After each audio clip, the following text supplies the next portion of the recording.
Titanic లాంటి అద్భుతమైన love story మళ్ళీ తెలుగు తెరపైన ఆవిష్కరించబడింది. చాలా రోజుల తర్వాత ఒక ఫీల్ గుడ్ లవ్ స్టోరీ. అయ్యో పాపం వీళ్ళకి ఏంటి ఇంత కష్టం వచ్చిందా అనిపించి కరిగించే లవ్ స్టోరీ. నిజంగా మాట్లాడుకోవాలంటే గంగపుత్రుల జీవితం పైన ఇప్పటివరకు ఏ సినిమా కూడా రాలా.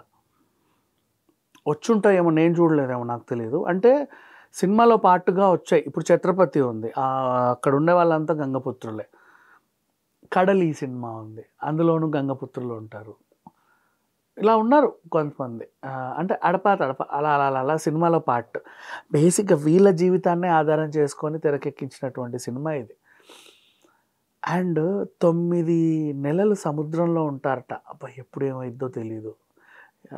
ఏదన్నా వార్తల్లో మనం అల్పపీడనం అట, వాయుగుండం అంట, తుఫాన్ అంట, ఇలాంటివన్నీ విన్న ప్రతిసారి భయమేస్తది. అమ్మో! మన వాళ్ళు ఎక్కడున్నారో, ఎలా ఉన్నారో ఏంటో. అంటే ఫోన్ సిగ్నల్స్ కూడా అందవు.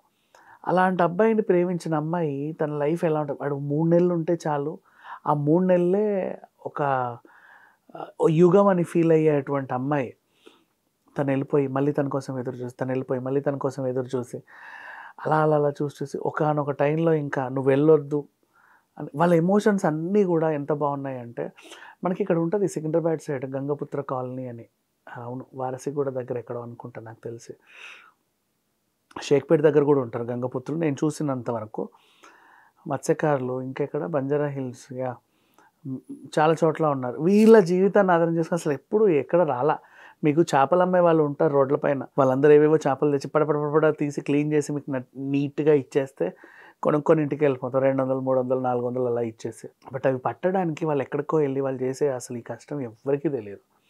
పెద్ద పెద్ద బోట్లలో వెళ్తారు. మీకు ఇంకా కావాలి అంటే కొంతమంది యూట్యూబర్స్ కూడా ఉన్నారు. సముద్రంలోకి ఎలా వెళ్తారు, ఎలా వలలు వేస్తారు, ఇవన్నీ చూడండి. అది చూసిన తర్వాత నిజంగా మీరు మళ్ళీ తండేల్ సినిమా చూస్తే ఏడుపు వస్తుంది. ఎందుకంటే ఇంత కష్టపడతారా, వాళ్ళకి అద్దపు ఇంకేం తెలీదు. ఆ బ్లడ్ దానికే అలవాటు పడిపోయి ఉంటుంది. గంగపుత్రులు అంతే. So such a beautiful concept వీళ్ళు తీసుకున్నారు. అండ్ పైగా నిజంగా జరిగిన స్టోరీని అద్భుతంగా చూపించారని అనడం కంటే ఇంకా అసలు ఏం చెప్పినా తక్కువే దీని గురించి. సో తండేల్ అనే సినిమా గంగపుత్రుల ఒరిజినల్ జీవితం మీద ఆధారపడి, అంటే కేవలం బోటు మీద ఆధారపడి బ్రతికే గంగపుత్రుల జీవితం గురించి ఎంత గొప్పగా చెప్పింది అంటే, వాళ్ళ ఎమోషన్స్ కానీ ఒకే డైలాగ్ ఉంటుంది, మనము చావుకే ఎదురెళ్ళి పోరాడుతూ ఉంటాము అనే ఒక డైలాగ్. ఇలాంటివి బోల్డ్ ఉన్నాయి సినిమాలో. అండ్ శ్రీకాకుళం సిక్కోల గురించి ఎంత చెప్పినా తక్కువే. సిక్కోలు యాస, సిక్కోలు భాష, వాళ్ళు దాన్ని ఆత్మగౌరవంలా ఫీల్ అయ్యే వాళ్ళ ఇది ఈ సినిమాలో కనపడుద్ది. ఇంకా బోల్డ్ ఉన్నాయి. So Thandel cinema plus points అంటే ఇవే. ఇంకా బోల్డ్ అన్ని ప్లస్ పాయింట్స్ ఉన్నాయి.